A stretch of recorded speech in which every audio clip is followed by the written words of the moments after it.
प्यारे विद्यार्थियों, नमस्कार। आज की इस क्लास में हम पढ़ेंगे जनसंख्या विस्फोट के बारे में।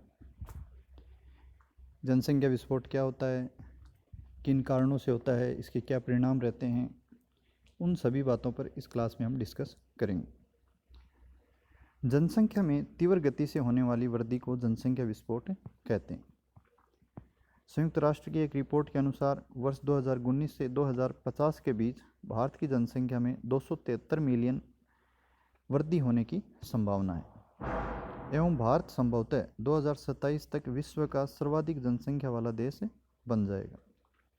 वर्तमान में भारत की आबादी लगभग 1 अरब 35 करोड़ के आसपास है एवं यह विश्व का दूसरा सबसे अधिक जनसंख्या वाला देश है। पहले नंबर पर आप सभी जानते हैं कि चीन है। आज़ादी के समय भारत की जनसंख्या 33 करोड़ थी, जो वर्तमान में बढ़कर 4 गुनी हो गई। जनसंख्या नीतियाँ, परिवार नियोजन और कल्याण कार्यक्रमों के फलस्वरूप प्रजनन दर में लगातार कमी आई है, परंतु वास्तविक जनसंख्या स्थिरीकरण का लक्ष्य 2070 तक हासिल हो पाएगा। पहले ये लक्ष्य जो भारत सरकार की राष्ट्रीय जनसंख्या नीति थी 2000 में जिसे घोषित किया गया था, उसमें 2045 तक इसे हासिल करने को कहा गया था, लेकिन अब इसको बढ़ा करके सीमा को 2070 तक जनसंख्या स्थिरीकरण का लक्ष्य है, उसको हासिल किया जाएगा। भारतीय जनसंख्या में प्रतिदिन 48,000 व्यक्ति एवं प्रतिवर्ष 12 मिलियन जनसंख्या जुड़ जाती है। नई जनसंख्या नीति 2000 का प्रमुख उद्देश्य जन्म दर को नियंत्रित करना है।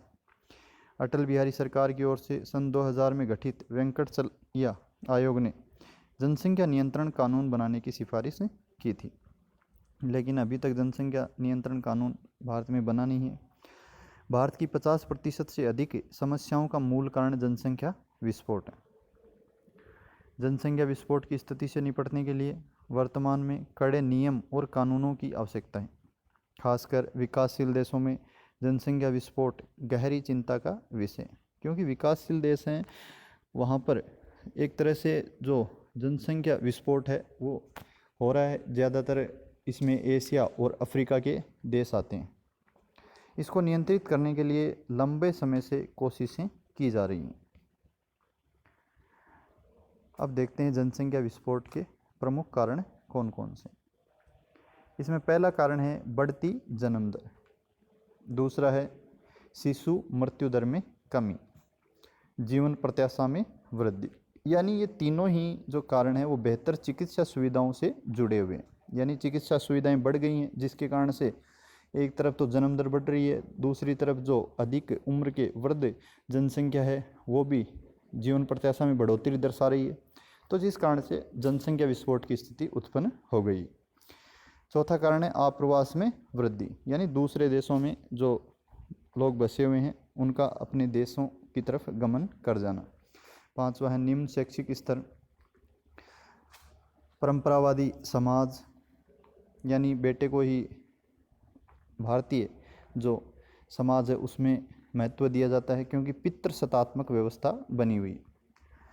फिर है धार्मिक अंधविश्वास, संयुक्त परिवार, लड़कों का महत्व है, समाज में स्त्रियों का कम सम्मान, ग्रामीण समाज, क्योंकि भारत की अभी भी जो 68.8% जनसंख्या है वो ग्रामीण क्षेत्रों में निवास करती है। 31.2% जनसंख्या है वो ही अभी तक नगरीय जनसंख्या हुई है भारत में, यानी लगभग 37 करोड़ 71 लाख जनसंख्या है वो नगरीय जनसंख्या है। इसलिए भारतीय समाज है उसको ग्रामीण समाज का दर्जा दिया जाता है। जो परिवार नियोजन है उसके प्रति भारतीय समाज में गहरी उदासीनता है।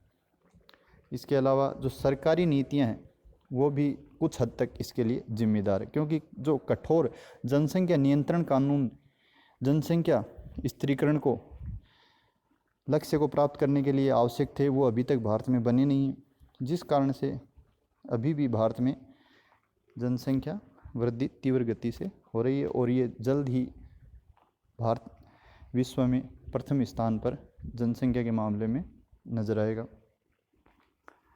जनसंख्या विस्फोट के परिणाम। पहला परिणाम है बेरोजगारी। जनसंख्या बढ़ने के कारण से बेरोजगारी में तीव्र रूप से इजाफा होता है। दूसरा है अपराधीकरण, यानी जनसंख्या विस्फोट से अपराधों में भी वृद्धि होती है, क्योंकि सभी लोगों को काम नहीं मिल पाता, रोजगार नहीं मिल पाता है। फिर है निम्न जीवन स्तर।